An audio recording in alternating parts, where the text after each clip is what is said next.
तो दोस्तों आज हम फिर से आपके लिए लेकर आए हैं देश दुनिया की सभी ताजा बड़ी खबरें। फटाफट एक एक कर विस्तार से आज आपको बताएंगे, तो वीडियो को अंत तक जरूर देखें। दोस्तों वीडियो बनाने में हमें काफी मेहनत लगी है, तो वीडियो को लाइक जरूर कर दें। जा दोस्तों पहली बड़ी खबर में आपको बताएंगे कि बिहार चुनाव को लेकर मायावती, ओवैसी और कुशवाहा के गठबंधन में सीट शेयरिंग हुई फाइनल। 24 सीटें मिली AIMIM को, तो वहीं 80 पर मायावती लड़ेगी बिहार में चुनाव। तो वहीं दूसरी बड़ी खबर में आपको बताएंगे कि दिल्ली हिंसा को लेकर दिल्ली हाई कोर्ट ने जी न्यूज को लगाई फटकार, कहा आपने चलाई थी दिल्ली हिंसा को लेकर फेक न्यूज, अब जाओगे जेल और होगा आपका चैनल पूरे देश में बैन। जहाँ दोस्तों अब अर्नब के बाद जी न्यूज पर कोर्ट ने शिकंजा कस दिया है। जहाँ दोस्तों बहुत फेक न्यूज चलाई थी इस चैनल ने। इस बीच दोस्तों अगली खबर में हम आपको बताएंगे कि एक बार फिर से योगी की बड़ी मुश्किलें। अब बाराबंकी में भी हाथरस जैसी घटना, दलित लड़की के रेप के बाद हत्या, पुलिस ने कराया जबरदस्ती अंतिम संस्कार। जहाँ दोस्तों बड़ी अपडेट आ रही है कि उत्तर प्रदेश में जंगल राज कायम है। तो वहीं अगली खबर में हम आपको बताएंगे कि श्री कृष्ण जन्मभूमि और शाही ईदगाह मस्जिद हटाने की मांग वाली याचिका सुप्रीम कोर्ट ने की स्वीकार। 18 नवंबर को होगी सुनवाई। श्री कृष्ण जन्म स्थान के पास से बनी ईदगाह मस्जिद को हटाने की हिंदू संगठन की है मांग। जी दोस्तों बड़ी अपडेट है ये। इस बीच दोस्तों अगली खबर में हम आपको बताएंगे कि आजम खान के परिवार को योगी सरकार ने फिर दिया झटका। आजम खान की बहन को बंगला खाली करने का योगी ने दे दिया है आदेश। कहा है 15 दिन से पहले आजम खान की बहन सरकारी बंगले को खाली कर दे, अवैध रूप से रह रही है। जी हाँ, योगी ने कहा है। इस बीच दोस्तों अगली खबर में हम आपको बताएंगे दोस्तों कि प्रियंका गांधी का योगी पर हमला, कहा प्रदेश में हो रहा है बेटियों का बलात्कार, लेकिन योगी को नहीं है अपने फोटो शूट से समय। जी दोस्तों ये बड़ा हमला बोला है प्रियंका गांधी ने, क्या कुछ कहा है बताएंगे पूरा विस्तार से। इस भी दोस्तों अगली खबर में हम आपको बताएंगे कि अयोध्या के साधु संतों ने फिर करी वाहियात मांग, कहा मुस्लिमों की नागरिकता समाप्त कर भारत को हिंदू राष्ट्र करे बीजेपी। जहाँ दोस्तों गलत मांग कर दिया फिर से जो है अयोध्या के संतों ने। तो इसी बीच बिहार चुनाव को लेकर भी बड़ी अपडेट है कि NDTV के पत्रकार रवीश कुमार के भाई को कांग्रेस ने दे दिया है टिकट, बीजेपी की बढ़ गई है मुश्किलें। तो वहीं पूरे देश में नीट में टॉपर बने शोएब आफ्ताब, 720 में से 720 अंक लाकर रचा इतिहास, क्या इसे भी जिहादी कहेगी गोदी मीडिया। जय दोस्तों तो सभी खबरों को विस्तार से आज आपको बताएंगे, तो वीडियो को आप अंत तक जरूर देखें। इसी बीच बढ़ते दोस्तों पहली बड़ी खबर की ओर। तो बिहार चुनाव को लेकर ओवैसी, मायावती और कुशवाहा के गठबंधन में सीट शेयरिंग फाइनल। ओवैसी की पार्टी AIMIM को गठबंधन से मिली 24 सीटें। जय दोस्तों आपको बता दें कि मायावती, उपेंद्र कुशवाहा और असदुद्दीन ओवैसी के ग्रैंड डेमोक्रेटिक सेकुलर फ्रंट में सीटों का बंटवारा आज फाइनल हो गया। इसके तहत उपेंद्र कुशवाहा की राष्ट्रीय लोक समता पार्टी को गठबंधन से 104 सीटें मिली हैं। मायावती की बहुजन समाज पार्टी को 80 सीटें, जबकि असदुद्दीन ओवैसी की पार्टी AIMIM को 24 सीटें मिली हैं। वहीं समाजवादी जनता दल को 25, सुहेलदेव भारतीय समाज पार्टी को 5 और जनतांत्रिक पार्टी सोशलिस्ट को 5 सीटें मिली हैं। और इतनी ही सीटों पर अब बिहार में ये पार्टियां चुनाव लड़ेंगी। तो आपको बता दें कि असदुद्दीन ओवैसी की पार्टी AIMIM को पूरे बिहार चुनाव में 24 सीटें मिली हैं। तो ये बड़ी अपडेट आ रही है दोस्तों। आप कमेंट करके बताएं कि कितनी सीटें गठबंधन को ओवैसी साहब की पार्टी AIMIM को देना था। क्या 24 सीटें AIMIM के लिए काफी हैं या फिर इन सीटों की संख्या और होनी चाहिए। इसी बीच बढ़ते दोस्तों अगली खबर की ओर। तो जी न्यूज की बड़ी मुश्किलें। दिल्ली हिंसा को लेकर हाई कोर्ट ने जी न्यूज को लगाई फटकार, कहा किसके कहने पर चलाई थी आपने दिल्ली हिंसा को लेकर फेक न्यूज, कोर्ट में आकर जी न्यूज बताए। जय दोस्तों बड़ी अपडेट आ रही है। जैसा कि आप जानते हैं दोस्तों कि दिल्ली हाई कोर्ट ने दिल्ली दंगों को लेकर जी न्यूज चैनल को फटकार लगाई है। मामला यह है कि दिल्ली हिंसा के दौरान जी न्यूज ने कई फर्जी खबरें चलाई थी और पूरे देश में दंगे भड़काने की कोशिश की थी। अब इसी को लेकर दिल्ली हाई कोर्ट ने जी न्यूज को फटकार लगाते हुए कोर्ट में चैनल को एफिडेविट कर इस पर जवाब मंगाए और कहा कि आखिरकार ये फर्जी खबरें किस सोर्स से जी न्यूज ने चलाई थी और किसने इन फर्जी खबरों को दिया था। कोर्ट में आकर जी न्यूज बताए। दरअसल आपको बता दें कि जामिया छात्र आसिफ इकबाल को दिल्ली दंगों में हुई हिंसा से जुड़े मामले में यूएपीए के तहत गिरफ्तार किया था। जी न्यूज ने बताया था कि आसिफ ने उत्तर पूर्वी दिल्ली में होने वाले सांप्रदायिक दंगों को आयोजित करने और उकसाने की बात कबूली है, जबकि पुलिस ने दावा किया था कि ऐसी कोई भी बात आसिफ ने नहीं कबूली है और जो न्यूज चलाई जा रही है वो बिल्कुल गलत है। और इसी को लेकर अब जी न्यूज की मुश्किलें बढ़ गई हैं। जी न्यूज ने टीआरपी लेने के चक्कर में और मोदी सरकार को बचाने के चक्कर में किस तरह से दिल्ली हिंसा में फर्जी खबरें चलाई थी, तो अब इसका खुलासा हुआ है और कोर्ट ने जवाब मांगा है कि जवाब दे, नहीं तो जो है जेल जाने के लिए जी न्यूज के अधिकारी तैयार है। तो ये बड़ी अपडेट आ रही है दोस्तों कि सुधीर चौधरी भी जेल जाएगा। अब बहुत बुरी फंस गई है गोदी मीडिया। इसी बीच पर तो दोस्तों अगली खबर की ओर, तो योगी की फिर बड़ी मुश्किलें। अब बाराबंकी में हाथरस जैसी घटना, दलित लड़की की रेप के बाद हत्या, पुलिस ने जबरदस्ती कराया लड़की का अंतिम संस्कार। जी दोस्तों आपको बता दें कि उत्तर प्रदेश में जिस तरह से प्रत्येक दिन दलितों पर अत्याचार हो रहा है, उनकी बहन बेटियों के रेप हो रहे हैं। इस बीच बड़ी खबर सामने निकल कर आ रही है कि अभी हाथरस का मामला ठंडा नहीं हुआ कि इधर अब उत्तर प्रदेश के बाराबंकी में भी हाथरस की तरह ही कांड हुआ है। यहाँ पर भी एक दलित नाबालिग लड़की से दुष्कर्म के बाद उनकी हत्या कर दी गई है।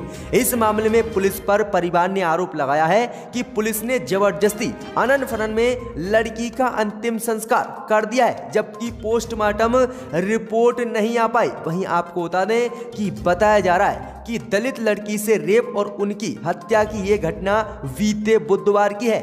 परिजनों ने एक खेत से लड़की की डेड बॉडी बरामद की है, जिसके बाद पोस्टमार्टम रिपोर्ट में आया है कि गला दबाकर और दुष्कर्म करके बच्ची को मार दिया गया है। वहीं आपको बता दें कि उत्तर प्रदेश में जिस तरह से जंगल राज चालू है और योगी की मुश्किलें अब एक बार फिर से बढ़ गई हैं, तो वहीं हाथरस कांड के परिवार ने कहा है कि हम अब गांव में नहीं रहना चाहते।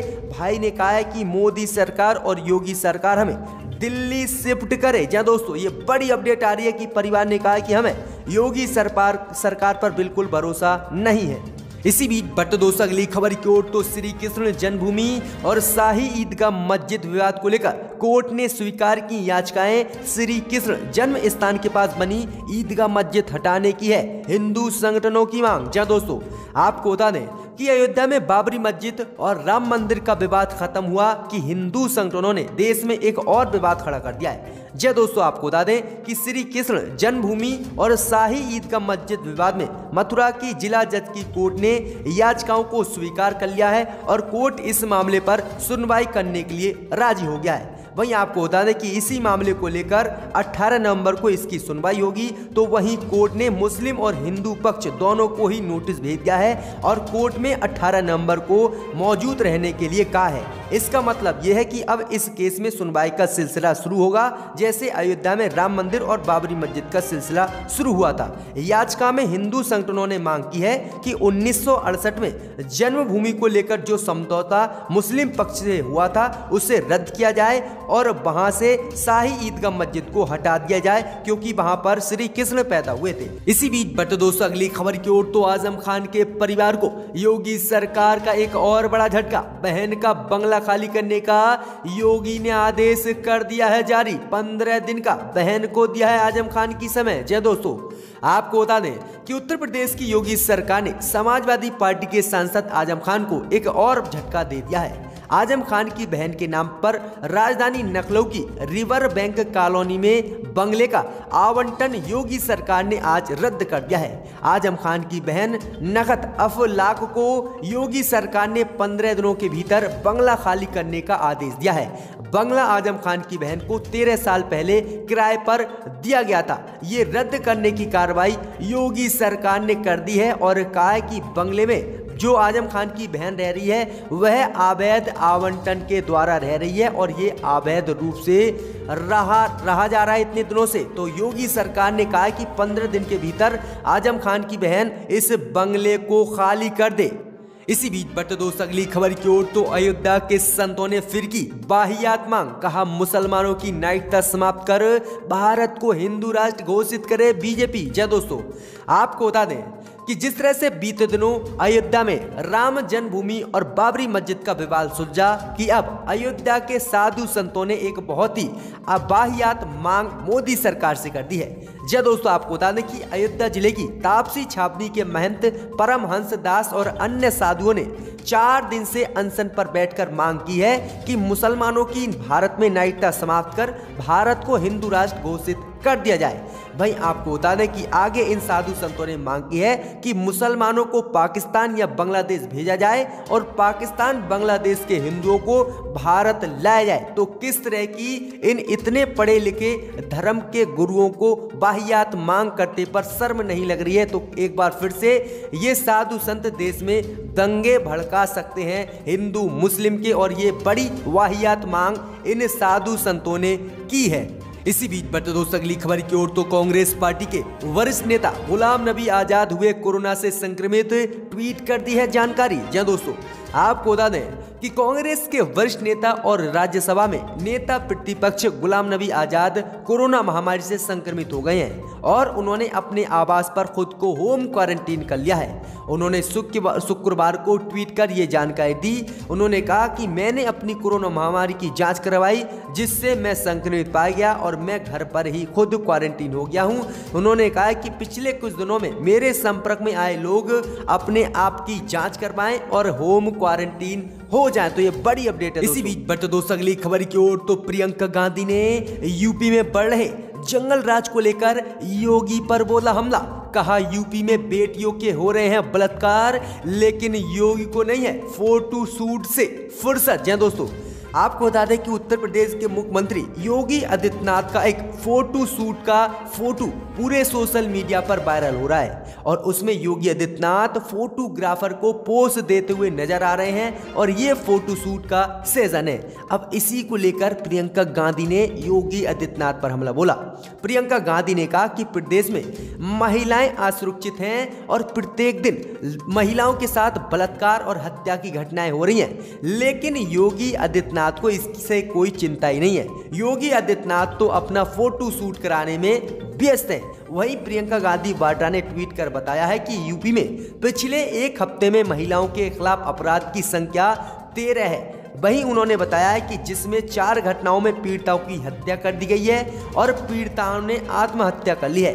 आगे उन्होंने कहा कि जिस तरह से उत्तर प्रदेश में राम राज्य स्थापित करने की योगी ने प्रदेश की जनता से मांग की थी, लेकिन आज योगी आदित्यनाथ प्रदेश में हो रहे बलात्कार और हमलों से बेखबर है और योगी तो अपना फोटो शूट कराने में ही बिजी है। तो ये जोरदार हमला बोला है प्रियंका गांधी ने। इसी बीच बढ़ते दोस्तों अगली खबर की ओर, तो बिहार चुनाव में एनडीटीवी के पत्रकार रवीश कुमार के भाई को कांग्रेस ने दिया टिकट। जय दोस्तों, आपको बता दें कि बिहार विधानसभा चुनाव में कांग्रेस द्वारा जारी उम्मीदवारों की लिस्ट ने सबको आज चौंका दिया है। जय दोस्तों, आपको बता दें कि कांग्रेस ने उम्मीदवारों की दूसरी लिस्ट में 49 प्रत्याशियों के नाम की घोषणा की, जिसमें सबसे चौंकाने वाला नाम एनडीटीवी के वरिष्ठ पत्रकार रवीश कुमार के भाई ब्रजेश पांडे का है। जय दोस्तों, आपको बता दें कि कांग्रेस पार्टी ने रवीश कुमार के भाई ब्रजेश पांडे को मोतिहारी के गोविंदागंज से टिकट दिया है। ब्रजेश पांडे पूर्व में कांग्रेस के प्रदेश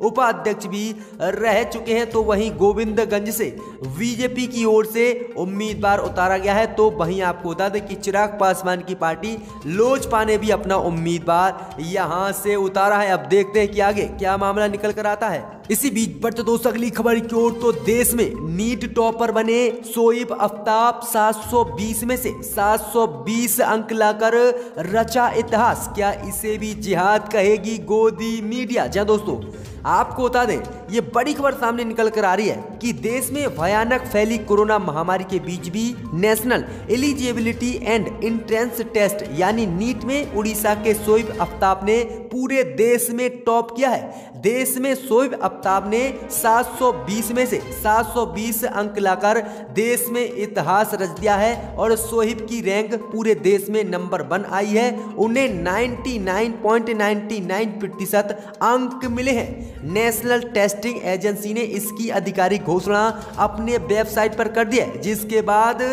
दंगई पत्रकार और दंगई गोदी मीडिया की नींद हराम हो गई है। जी दोस्तों, आपको बता दें कि शोएब आफ्ताब ने नीट में सफल होने के बाद अब एक बहस छिड़ गई है। क्या शोएब की इस दिन रात की मेहनत और लगन को नफरती एंकर और नफरती गोदी मीडिया क्या फर्जी देहात की थ्योरी देगी? क्योंकि आपको बता दें कि पिछले दिनों यूपीएससी में मुसलमानों के ज्यादा नंबर आने से एक विवादित चैनल ने एक विवादित यूपीएससी जिहाद के नाम से शो चलाया था और पूरे देश को बरगलाया था, जिसके बाद मोदी सरकार सहित सभी इस मामले पर चुप रहे। क्या अब इस मामले पर भी चुप रहेंगे सरकारी संस्था या फिर शोएब की मेहनत को देश में सलाम किया जाएगा? देखते हैं दोस्तों, आपकी क्या राय है, कमेंट करके बताएं। इसी बीच बढ़ते दोस्तों अगली खबर की ओर, तो राज्यपाल और बीजेपी पर संजय रावत का हमला। कहा आप कितनी भी कोशिश कर लें महाराष्ट्र सरकार हिलने वाली नहीं है। जहां दोस्तों आपको बता दें कि महाराष्ट्र की उद्धव ठाकरे सरकार बीते कुछ समय से विवाद में बनी हुई है। भारतीय जनता पार्टी महाराष्ट्र सरकार को एक के बाद एक कई मामलों पर घेरने की कोशिश कर रही है। तो वहीं बीते कुछ दिनों से महाराष्ट्र में मंदिरों को खोले जाने को लेकर चर्चा चल रही है। बताया जा रहा है कि महाराष्ट्र के राज्यपाल भगत सिंह कोश्यारी ने इस मामले में महाराष्ट्र की ठाकरे सरकार को पत्र लिखा है और मंदिर खोलने की मांग की है। इसी को लेकर अब केंद्र पर, भाजपा पर और राज्यपाल पर जो है संजय रावत भड़क गए हैं। जी दोस्तों, आपको बता दें कि संजय रावत ने कहा है कि बीजेपी और राज्यपाल कितना भी कुछ कर ले, लेकिन महाराष्ट्र सरकार हिलने वाली नहीं है। बीजेपी चाहती है कि महाराष्ट्र में गठबंधनों को भड़काकर अपने पक्ष में कर उद्धव सरकार को गिराया जाए, तो ऐसा बिल्कुल मुमकिन नहीं है और महाराष्ट्र में बीजेपी और राज्यपाल की कोशिश नाकाम रहेगी और किसी भी कीमत पर महाराष्ट्र में इन बीजेपी और राज्यपाल से सरकार हिलने वाली नहीं है। तो जबरदस्त हमला बोला है संजय रावत ने। मोतली को वापस लिया जाए।